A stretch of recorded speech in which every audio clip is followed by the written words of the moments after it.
Graça e paz mais uma vez. Podemos nos sentar. As crianças podem se dirigir para a salinha com a Prona Cláudia. Lore chegou amanhã à noite. Mas, graças a Deus, sentimos muita falta dele. Desejamos que ele chegue logo. Mas, graças a Deus, a gente tem tido os nossos cultos e tem sido bênção.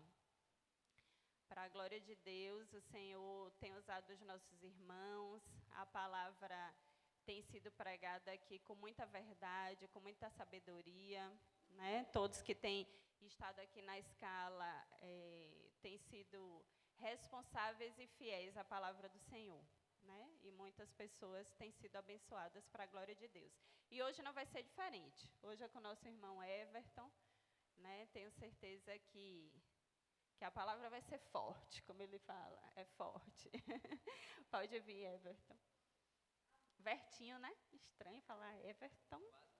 Não sei por que eu falei Everton. Já pensou se achasse de me chamar de Valduilma também? Eu ia estranhar. Respeito, né? Eu ia estranhar.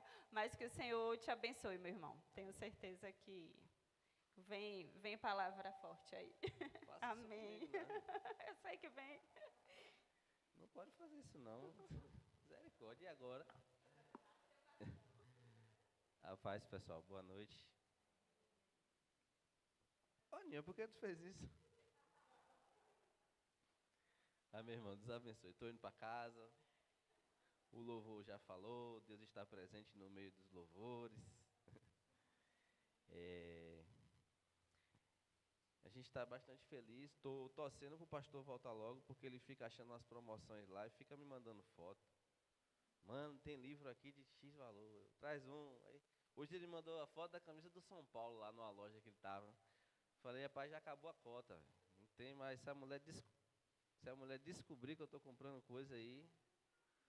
Descobri agora, né? Falei, pastor, volte logo, porque desse jeito não tem condições, não. Mas para a gente não perder mais tempo, se conseguir me dar um copinho d'água, que eu fico no nervoso, a garganta seca, eu agradeço. Queria pedir a vocês para abrir a Bíblia em a carta de 2 Coríntios. A gente vai fazer uma leitura... 2 Coríntios 12, mas a gente vai começar do 11. Se esses irmãos já prestaram atenção na Bíblia de vocês, tem capítulo que continua o assunto de um capítulo anterior. Então, tem hora que a gente não pode ler um capítulo isolado da Bíblia, né? Obrigado, Júnior. 2 Coríntios 11. A gente vai começar lendo do 30, vai entrar pelo 12 até o 10. Todo mundo encontrou?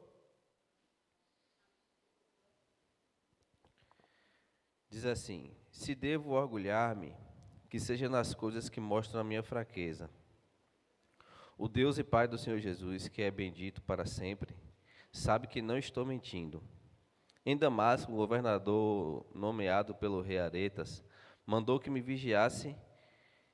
se vigiasse a cidade para me prender.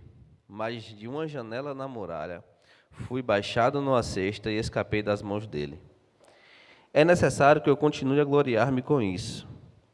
Ainda que eu não ganhe nada com isso, passarei as visões e revelações que recebi do Senhor. Conheço um homem em Cristo que há 14 anos foi arrebatado até o terceiro céu. Se foi no corpo ou fora do corpo, não sei. Deus o sabe. Eu sei que esse homem, se no corpo ou fora do corpo, eu não sei, mas Deus o sabe, foi arrebatado ao paraíso e ouviu coisas indizíveis, coisas que ao homem não é permitido falar. Nesse homem me gloriarei, mas não em mim mesmo, a não ser nas minhas fraquezas. Mesmo que eu preferisse gloriar-me, não seria insensato, porque estaria falando a verdade. Evito fazer isso para que ninguém pense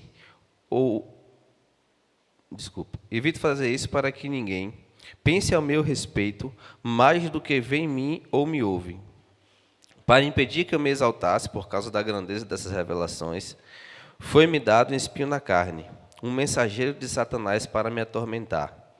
3 vezes eu roguei ao Senhor que o tirasse de mim, mas ele me disse: minha graça é suficiente para você, pois o meu poder se aperfeiçoa na sua fraqueza.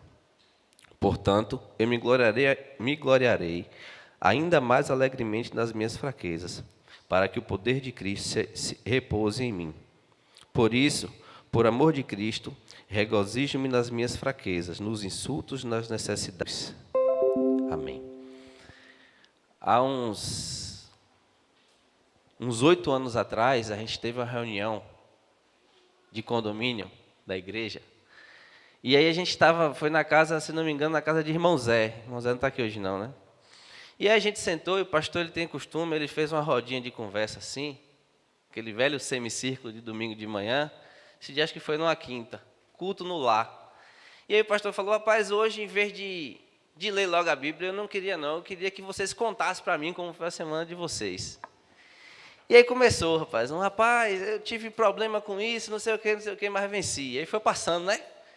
Meu irmão, e problema, e problema, e problema. E eu tocando violão e já pensando no problema que eu ia falar, porque o assunto da reunião virou o problema.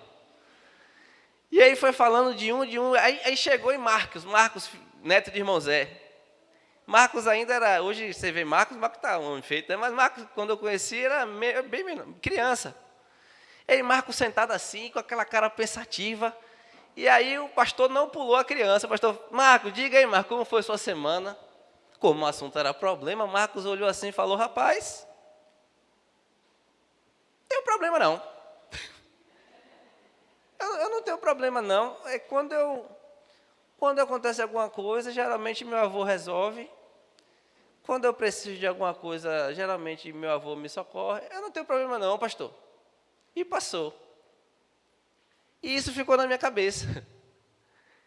E já se passaram vários anos, acho que deve ter uns 8 anos que isso aconteceu. Só que, na verdade, Marcos tinha problema. É que ele estava sustentado em alguém que fazia parecer que ele não tinha problema. Porque quando ele se deparava com qualquer adversidade, ele falava: eu tenho meu avô. E o meu avô me sustenta nisso aqui. E isso ficou em minha cabeça, e talvez se a gente pudesse perguntar aqui hoje e abrir, para vocês me contarem ou relatar a vida de vocês aqui, todo mundo aqui tem um problema, tirando aquela menininha que está ali no colo dela, todo mundo ia ter uma história para contar que tem um problema que está passando. Na verdade, a gente vive a vida e a gente não consegue se lembrar de quando é que a gente não tem uma pendenga para resolver. Talvez se você se concentrar e falar: rapaz, de quando é que eu não tenho nadinha para resolver? Provavelmente você não vai conseguir se lembrar. Provavelmente você vai puxar o histórico do seu dia a dia. Se você puxar o histórico da sua semana, puxar o histórico do seu mês, puxar o histórico do ano que você viveu, todos nós temos pendências a resolver. A gente arruma um, aparece outro. E, inclusive, quando a gente está na calmaria, na chamada calmaria, a gente se pergunta: tem alguma coisa errada? A gente já se acostumou tanto a ter alguma coisa que raste a gente para o chão, que quando parece que está tudo calmo, quando parece que a gente está de frente para o mar, com água de coco na mão, olhando e contemplando, a gente pensa: rapaz, tem alguma coisa errada. Por que a gente precisa de férias? A gente precisa descansar para a gente desafogar um pouco. Porque, geralmente, nos retiros da igreja, quando chega o último dia do retiro, o que é que a gente fala? Amanhã a gente volta para a vida real. Geralmente o pessoal da igreja se esforça para alugar um hotel, uma casa bacana, e a gente sai do que a gente está habituado a viver. E a gente passa 3 dias em comunhão, onde todo mundo é muito legal, onde todo mundo é muito divertido, onde todo mundo está muito disposto a tudo, inclusive a nem dormir. Hein, Marquinhos? A tocar a madrugada toda. Só que quando dá o domingo de retiro de micareta, ou domingo, a segunda, quando vai acabando ali, o discurso começa a dizer: amanhã a velha rotina volta. E a gente não consegue se lembrar de quando é que a gente não teve um problema para resolver. De quando é que a gente não teve uma pendenga, como diz nós baianos, uma pendenga que provoca a gente. E a gente tem um problema ainda maior que nossos problemas, que é se deparar com essa quantidade de adversidades que a gente tem na nossa vida e querer se chegar até Deus com o nosso currículo. A gente tem um problema de encarar essa quantidade de problemas que a gente tem, de dificuldades que a gente tem, e começar a querer estar diante de Deus na construção de um currículo que possa convencer a Deus de que a gente não merece passar por aquele problema. E como é que a gente constrói esse currículo? A gente constrói esse currículo com a teologia da meritocracia. Embora a gente não acredite nela, tem horas que a gente quer estar diante de Deus com o nosso currículo de tempo de oração, de conhecimento bíblico e de frequentamento, de ajuntamento de igreja. E por muitas vezes, tanto vocês quanto eu, já dobramos o nosso joelho e já perguntamos a Deus, Deus, mas eu sou tão legal, mas eu oro tanto, e isso é teologia da meritocracia, onde a gente procura, porque você ensina ao seu filho que ele precisa viver por méritos. Inclusive, tem pais que querem que os filhos deem resultado antes mesmo dele começar a fazer alguma coisa na vida. Porque ele precisa se realizar na realização do filho.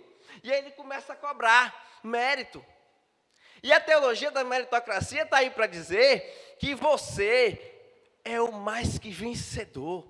E porque Jesus venceu por você. Mas a teologia da meritocracia tira Jesus e coloca você no centro, a ponto de dizer para você que tudo que você precisa já está aí. Que tudo que você precisa para vencer esses problemas, essas dificuldades que você tem, já está aí dentro de você. E que é você quem vai fazer. E que é você quem vai vencer. E aí você começa a pensar que no dia que você se formar em direito, você vai estar realizado. No dia que você se formar em psicologia, você vai estar realizado. Que no dia que você conseguir comprar um carro novo, você vai estar realizado. Que no dia que porque você conseguiu. E a teologia da meritocracia diz para a gente que o que a gente conseguiu, ninguém pode tomar. E agora a gente começa a viver por nós mesmos. Pela nossa força mesmo, porque quem levanta cedo para trabalhar sou eu. Então, quem me sustenta sou eu.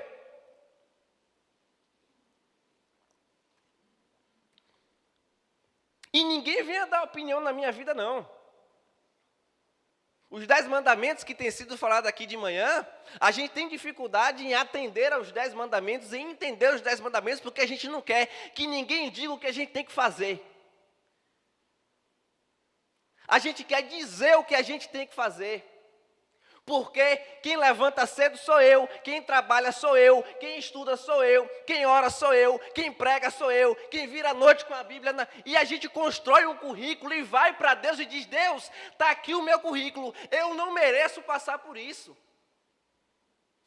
Deus, eu até vivi assim um tempo, mas agora... E aí vem aquela frase, agora que eu resolvi me dedicar ao teu reino, as coisas pioram, porque você entendeu que se você fizer, melhora. Só que se você puxar o histórico da sua vida, toda a sua vida você tem coisa que te arrasta para o chão. Por mais que você estude e ache que tem que estudar, por mais que você faça imersões, hoje está na moda, né? Faça imersão aqui para você chegar do zero ao seu primeiro milhão. Seja o primeiro milionário, mergulhe comigo. Eu tenho uma fórmula, em 7 dias, aprenda a tocar um instrumento. A gente não quer viver processo. A gente não quer passar pela linha do tempo. A gente não quer aceitar que é difícil aprender a tocar um instrumento. A gente precisa de alguém que diga, se você vier comigo, eu faço você tocar um instrumento em 7 dias. E aí você mergulha nisso e não consegue, e está lá o problema. E aí você mergulha na teologia coach, que diz para você, aqueles vídeos tudo bonitinho, que tira a cruz da coisa e faz toda uma coisa. Você é o queridinho, o sol está aí para você, o mar está aí para você, o sol está aí para a glória de Deus, o mar está aí para a glória de Deus, você está aqui para a glória de Deus, você pode contemplar a natureza para reconhecer o Criador. E a teologia quântica está dizendo, não, foi tudo para você, você é bonitinho, você é legal, não sofre não. Se você está sofrendo, tem alguma coisa errada. E aí você tem que estudar, você tem que correr, você tem que ser melhor que o concorrente, você tem que derrubar quem chegou perto de você, você tem que ser a melhor manicure, você tem que ser o melhor vendedor, você tem que ser o cara que mais toca bateria, o cara que... Você tem que ser tudo. E aí, quando você chega de noite, quando acaba o retiro, quando acaba o culto, quando a gente vai embora, a gente está com os mesmos problemas. E esse cara que escreveu esse texto aqui, inclusive, é um dos maiores da humanidade. Ah, Verto, não tem ser humano maior, não tem. Estou falando de currículo. Não é currículo que a gente chega para Deus e fala, está aqui o meu currículo, está aqui minhas horas de estudo, está aqui o meu esforço, está aqui o que eu faço na igreja, está aqui o que eu faço fora da igreja, está aqui, Senhor, o que eu faço da faculdade, eu estudei, não passei na PTU. É tipo assim, eu sei falar um pouquinho de português, bem pouco, mas quase ruim. Ele sabia falar português e inglês, mas ele não sabia hot dog, PlayStation, essas coisas não. Ele sabia discursar em várias línguas num tempo onde a leitura mínima era escassa. Esse homem que escreveu esse texto aqui, ele diz que a família dele, antes desse texto que a gente lê, ele chega a citar algumas coisas. Ele diz, rapaz, sobre ter pedigree, sobre ter família, porque a gente faz isso também. Lá em Pirá eu falava muito, eu sou filho do irmão Daniel. Chegava na cantina, não sem dinheiro, mas quero 3 cachorro-quentes. Aí comia, e aí, sou filho do irmão Daniel, e saía. Irmão Daniel tinha um crédito lá, que fazia milagre acontecer. E por muito tempo eu me apoiei no nome do irmão Daniel, até eu precisar começar a andar com minhas próprias pernas. E ele disse que a família dele, ele é descendente da tribo de Benjamim. Um cara que é descendente da tribo de Benjamim, está dizendo para o povo que os parentes dele eram capazes de, numa guerra, acertar um fio, claro que é uma hipérbole, acertar um fio de cabelo a quilômetros de distância, com uma flecha.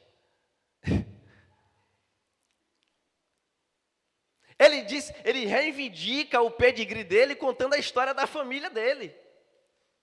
Ele reivindica o estudo dele, a disposição dele em estudar a Torá, a palavra. Ele reivindica dizendo que sobre a Torá, sobre as coisas da igreja, sobre os costumes, eu fui circuncidado ao 8º dia. Tenho moral para estar falando o que eu estou falando. Sobre a lei de Deus, eu sou fariseu de fariseu. Eu sou fariseu zeloso. Eu não fico abrindo salmos para ver o que Deus quer falar comigo hoje. Eu conheço a Torá. Eu sou estudioso da Torá. Inclusive, antes de conhecer Jesus, eu tinha autoridade para perseguir a igreja.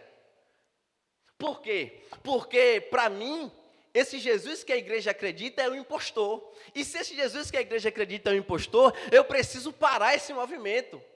E ele disse que ele estudou tanto, que deram a ele essa autoridade. Se Paulo chegasse aqui hoje e falasse assim, mata cristiano, os soldados de Roma matariam cristiano. Porque ele tinha autoridade.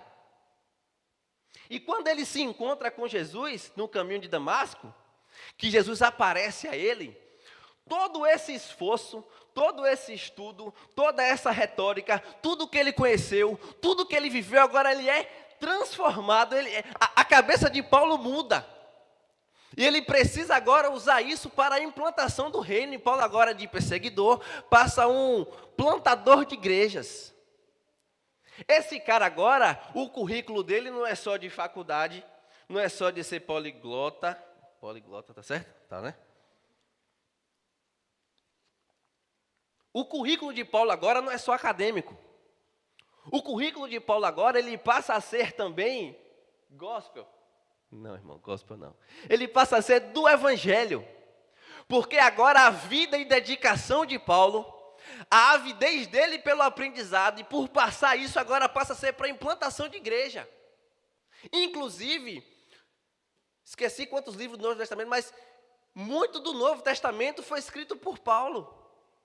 E é o que você e eu lê nas igrejas até hoje. A vida e devoção de Paulo prega até hoje. O que Paulo fez com a igreja primitiva e os esforços que Paulo empreendeu falam até hoje. A gente está aqui hoje lendo um texto que esse camarada escreveu.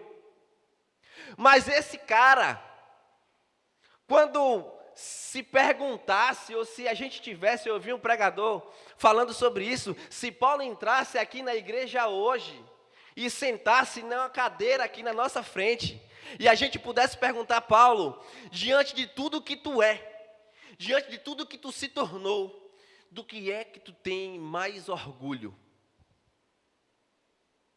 Diante do estudo que tu fez da faculdade, diante da tua teologia, diante da tua vida de devoção, diante da tua oração, o teu currículo, Paulo, é top, velho. Se eu tivesse um currículo de Paulo, eu acho que eu era rico. Porque eu ia colocar tudo diante de Deus, eu ia falar: Deus está aqui, agora é com o Senhor. Se é para estudar, eu já estudei. Se é de me jogar no reino, de ser um homem do Evangelho, eu já me joguei. Deus, agora é contigo, não tem como dar errado, não tem como dar problema. Mas se Paulo está aqui hoje e a gente tivesse a oportunidade de perguntar a ele: Paulo, do que é que tu mais sente orgulho? Ele ia dizer para mim e para você: eu sinto orgulho das minhas fraquezas. A coisa que mais me motiva são as minhas fraquezas, ou seja, é o que eu não tenho. E ele, nesse texto que a gente leu, ele continua e diz assim: porque eu conheci um homem, falando dele mesmo, que há 14 anos atrás recebeu do Senhor. Eu recebi revelações que eu não posso nem falar, porque se eu falar, vocês vão ter acerca de mim coisa que eu não sou, que eu não mereço. Então, eu vou me poupar de falar o nome desse cara. Eu não vou dizer o nome desse cara, mas ele recebeu do Senhor algo que é indizível, é inenarrável. Mas por causa da revelação do que ele recebeu, veio de presente um espinho na carne. Ele chama de um mensageiro de Satanás. E a Bíblia não diz o que era esse espinho. O pessoal fica especulando meio monte de coisa, mas a gente não vai especular nada. Porque a Bíblia não diz o que era o espinho, mas diz para que era o espinho. Diz que junto com toda essa bagagem, com tudo isso que ele construiu e se tornou, veio um espinho na carne que o atormentava. Veio um problema que estava entranhado na vida dele, e não tinha oração, não tinha Bíblia, não tinha Torá, não tinha devoção que arrancasse. Inclusive, por 3 vezes eu roguei ao Senhor que tirasse esse espinho da minha carne, e o Senhor não retirou.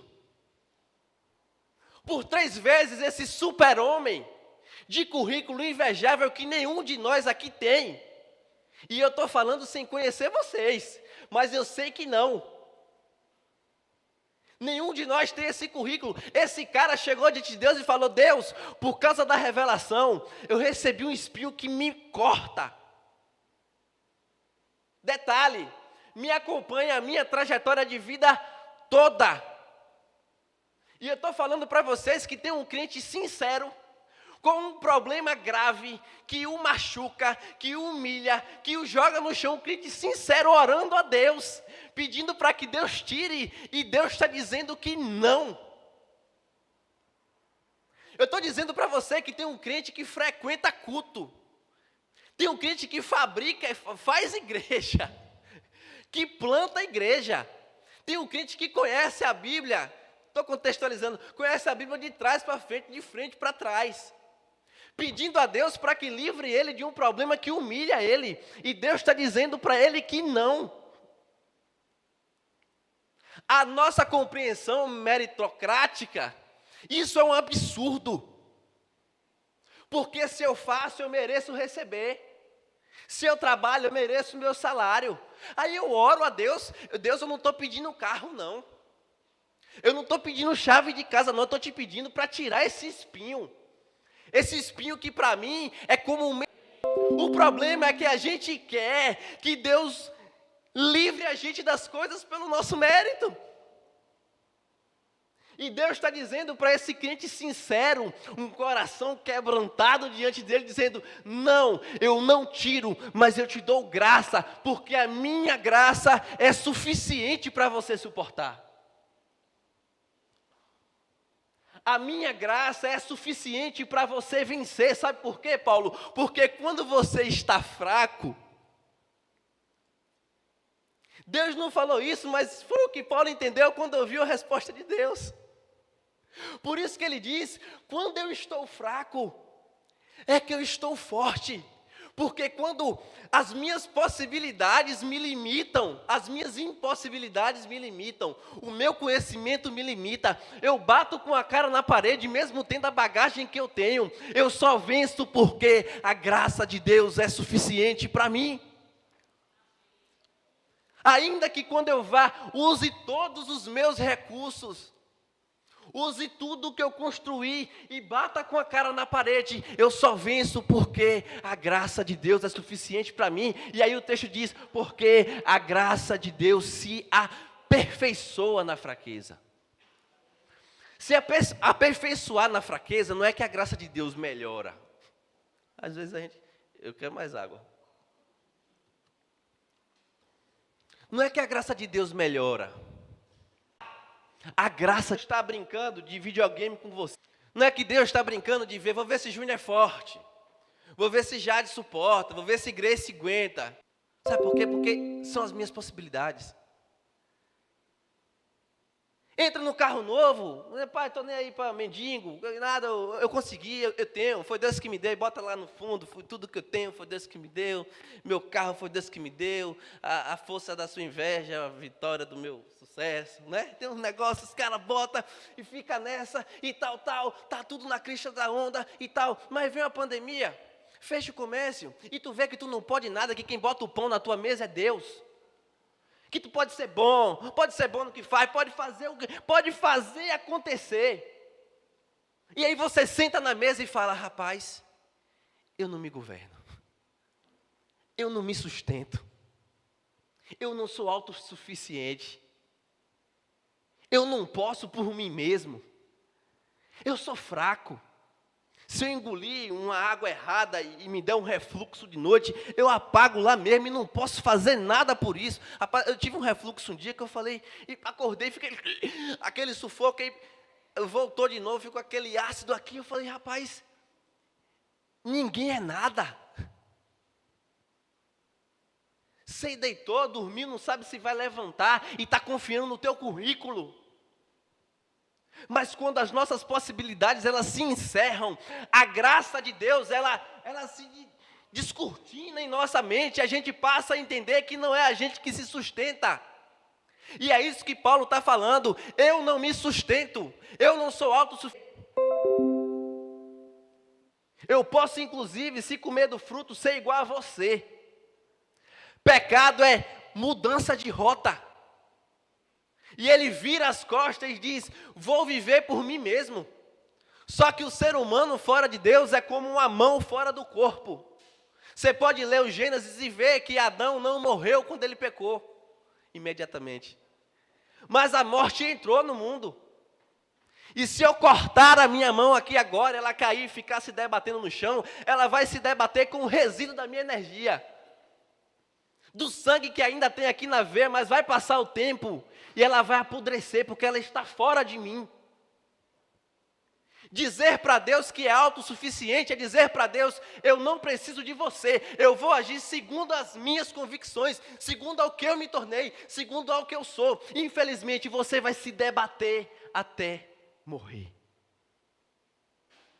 Os anos vão passar, você vai olhar para a sua vida, você vai sair por aquela porta hoje e vai dizer: os meus problemas continuam comigo. Mas se você começar a perceber, a entender que a graça de Deus é o que te sustenta, você vai mudar o seu discurso. Você vai mudar o jeito com que você olha para Deus e vai dizer: Deus, eu estou aqui dependente da tua graça, porque sem ela eu não sobrevivo, sem ela eu não posso, sem ela eu não caminho, sem ela eu não consigo trabalhar, sem ela eu não consigo nem falar, sem ela eu não consigo respirar, porque tu és gracioso e montou uma estrutura, e fez uma estrutura, sustenta a estrutura para que eu viva, e viva para glorificar o teu nome.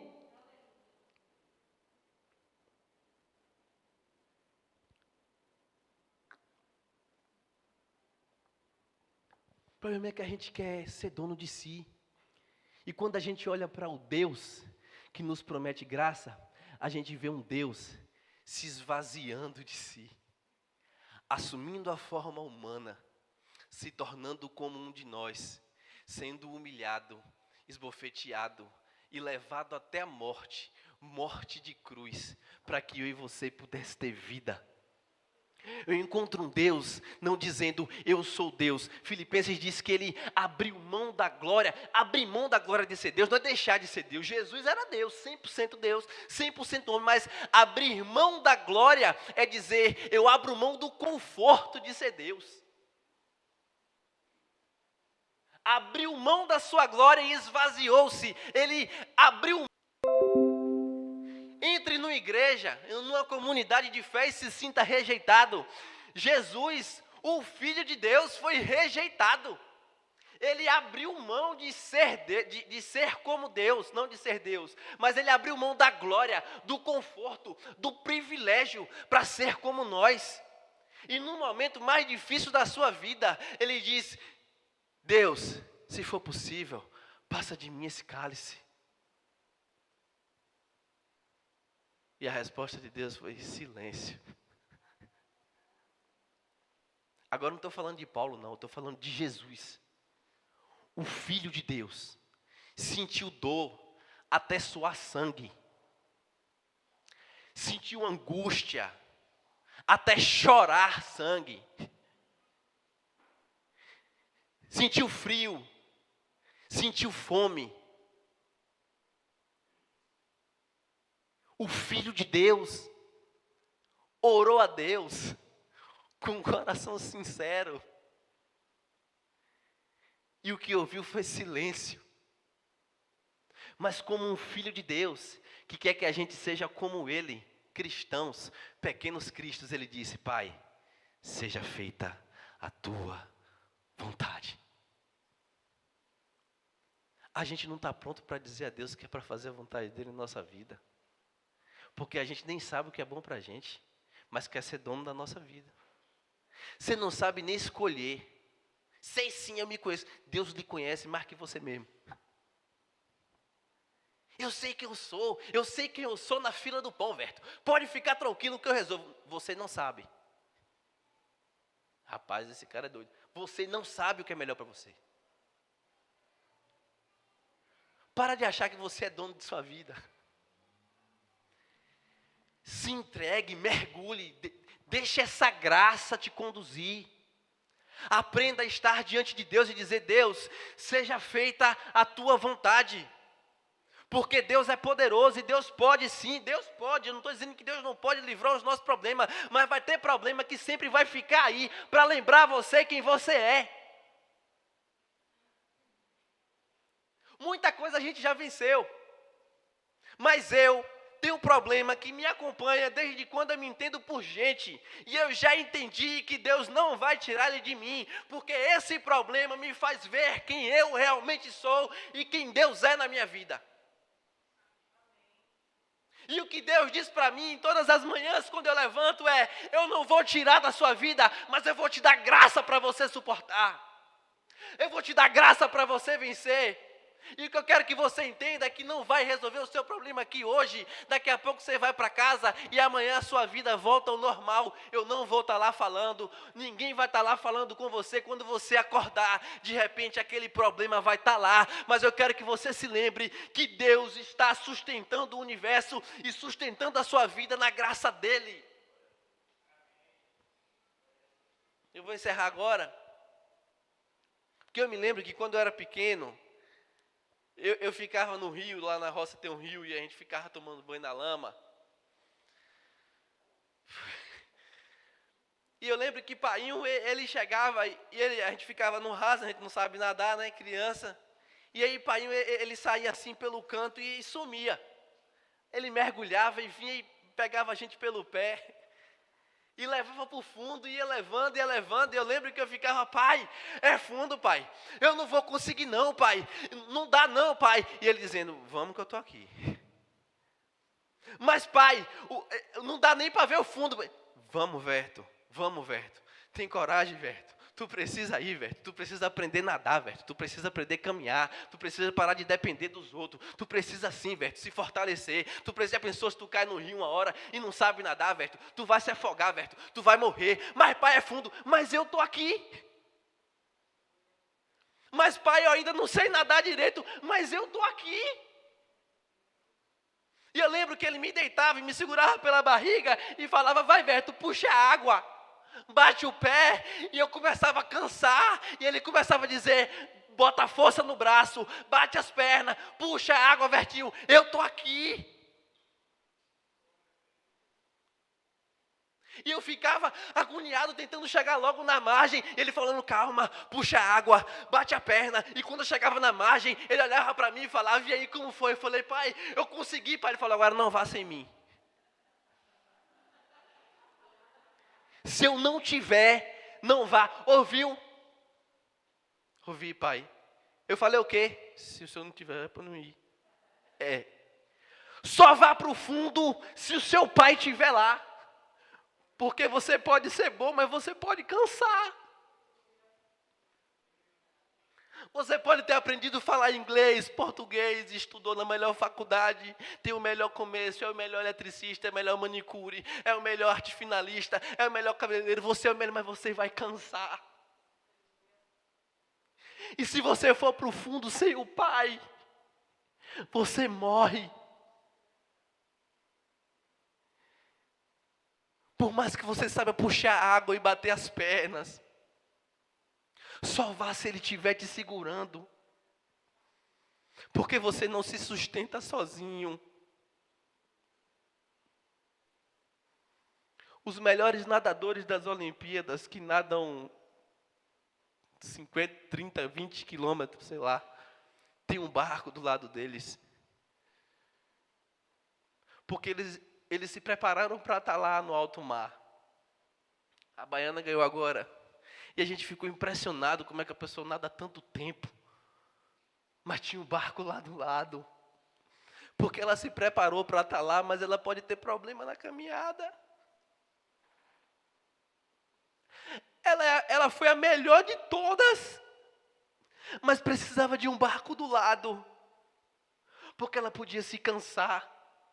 O nosso corpo, ele é falível. A nossa carcaça morre. A gente pode ter amnésia, a gente pode esquecer das coisas, a gente pode ficar cego, a gente pode ficar surdo, a gente pode deixar de ver a beleza da natureza, mas o barco precisa estar do nosso lado. Por melhor que a gente seja, por mais que a gente tenha se esforçado, não vá para o fundo sem o pai.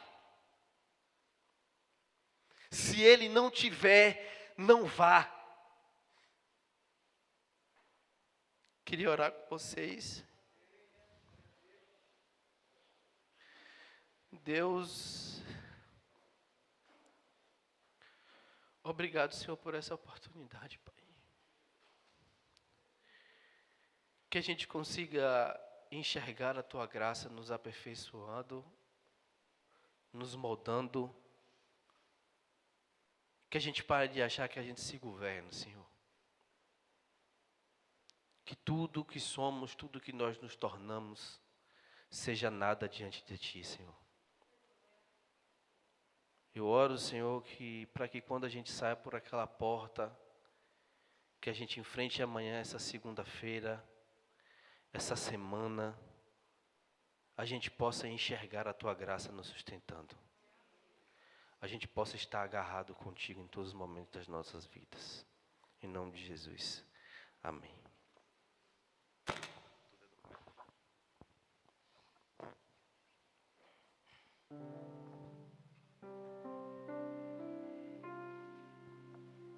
Eu pensei que podia viver por mim mesmo.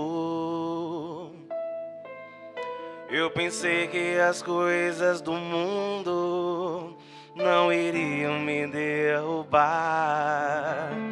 O orgulho tomou conta do meu ser. E o passado devastou o meu viver. Fui embora, disse ao Pai, dá-me o que é meu. Da minha parte que me cabe da herança. Fui para o mundo, gastei tudo, me restou só o pecado. Hoje eu sei que nada é meu, tudo é do Pai. Tudo é do Pai, toda a honra e toda a glória. É dele a vitória alcançada em minha vida. Tudo é do Pai, se sou fraco e pecador, bem mais forte é o meu Senhor, que me cura por amor, por amor.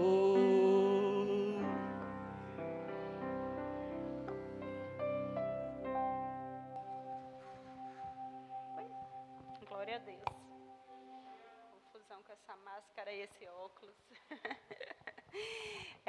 Falei sem medo de errar, que a palavra dessa noite seria forte. Tinha certeza disso e tenho certeza que não errei, não é, meus irmãos? Falei de verdade. Realmente que a gente possa confiar no nosso Pai, que é o Senhor, como o exemplo que Vertinho usou aqui no início. Marcos confia no avô, né? Que quando a gente sabe que a gente tem um Deus e que nele a gente pode todas as coisas, ele não vai nos livrar dos problemas, mas ele vai nos ajudar a enfrentá-los, vai nos ajudar a cada dia, vai nos fortalecendo em nossas fraquezas. Então, assim, muito, muito boa palavra. Fomos abençoados nessa noite, né? Tenho certeza que sairemos daqui, no mínimo, reflexivos, né? Pensando no que Deus quis nos dizer essa noite. Muitas vezes a gente, durante toda a nossa semana, eu já falei isso com o Vertinho algumas vezes, tem vezes que ele prega aqui, eu passo a semana toda pensando naquilo. Uma semana de agonia, meu Deus, Deus mexendo ali no coração. Mas se não for assim, não faz sentido, né? A gente poderia estar aqui num momento de muito louvor, de muita emoção, de muito choro, de muito levantar de mão, de muito adorar a Deus, que é importante também. Mas, assim, o mais importante de tudo é quando a palavra mexe com a gente. É quando a palavra, a sementinha é plantada nos nossos corações e ali, de alguma forma, ela vai mexendo, ela vai transformando, porque a mensagem da cruz é essa.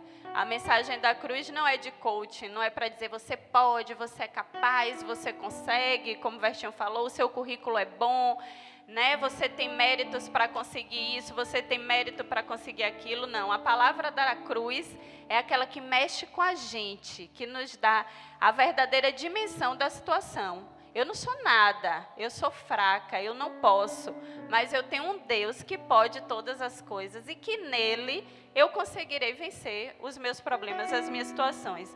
Então, realmente, a palavra boa que deve ser pregada, que deve ser ouvida é essa, é aquela que vem mexer com a gente e nos puxar para a realidade, nos trazer para a realidade, para dizer assim, ó, como o pai de Vertinho fez, ó, tu tá até conseguindo, mas não vai sem mim não. Não vá não, porque esse caminho aí é difícil, você pode se afogar, você pode não resistir, você pode não aguentar. Então, a palavra boa de verdade é aquela que traz essa realidade para a gente, da nossa necessidade de depender do Pai em todos os momentos, em todos os instantes. Amém? Então, nesse momento, a gente vai ofertar a Deus, né? A gente vai... o momento ofertório aqui na igreja, como eu costumo falar quando estou aqui nessa missão de dirigir o culto, né? Quer dizer que a gente, entre tantos discursos, a gente poderia estar falando: plante sua semente, que amanhã Deus vai abrir uma porta de emprego para você. Plante sua semente, que amanhã você vai conseguir comprar seu carro, sua casa. Mas essa não é a verdade. E a gente costuma zelar pela verdade aqui na igreja. A verdade é que a gente precisa dos dízimos e das ofertas para manter essa igreja com as portas abertas. A gente precisa da contribuição de cada um aqui, porque a gente precisa pagar nosso aluguel, a gente precisa pagar nossa energia, a gente precisa pagar a água que a gente bebe aqui nessa igreja, a gente precisa pagar o salário do nosso pastor para que ele possa se manter e poder trazer a palavra e poder levar a obra do Senhor em muitos lares. Então, assim, a sua oferta, o seu dízimo, é de fundamental importância.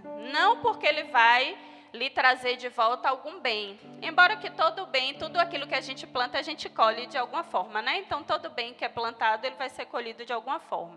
Mas a verdade é que o bem que você está plantando aqui nesse momento é a oportunidade dessa igreja se manter de portas abertas, para que outras pessoas possam ter a oportunidade de ouvir a palavra de Deus verdadeira. Amém?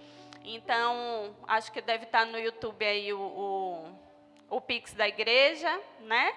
Todos possam fazer o Pix se assim desejar. E aqueles que estão aqui presentes que quiserem ofertar, a salva vai estar passando. Amém? Jade ora pela oferta e já louva. Amém.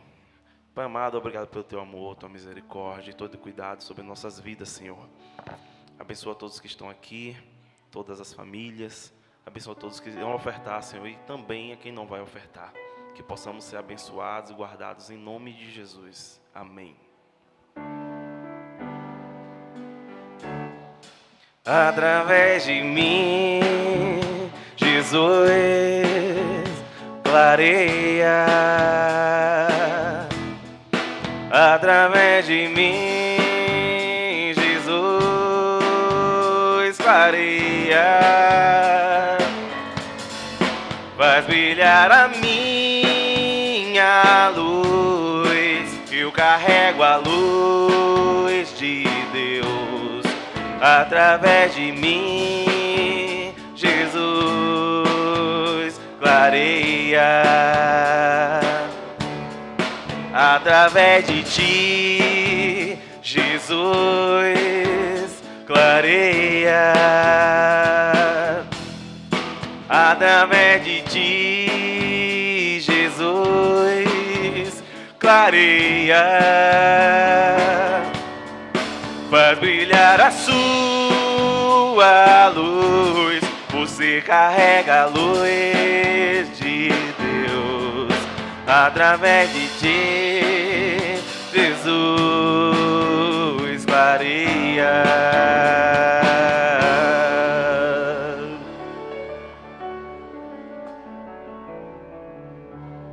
Amém.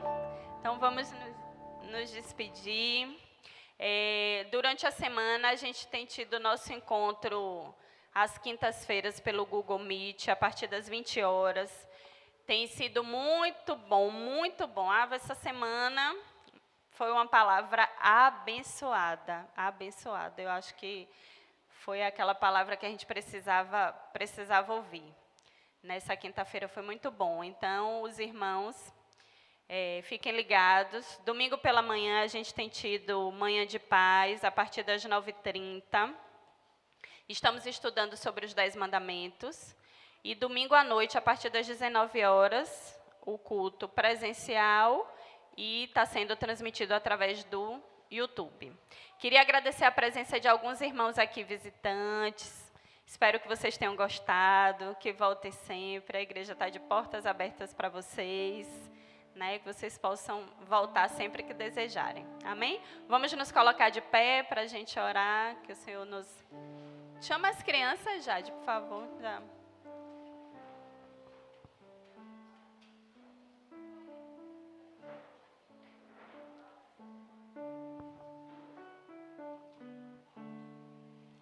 Deixa as crianças virem para a gente orar.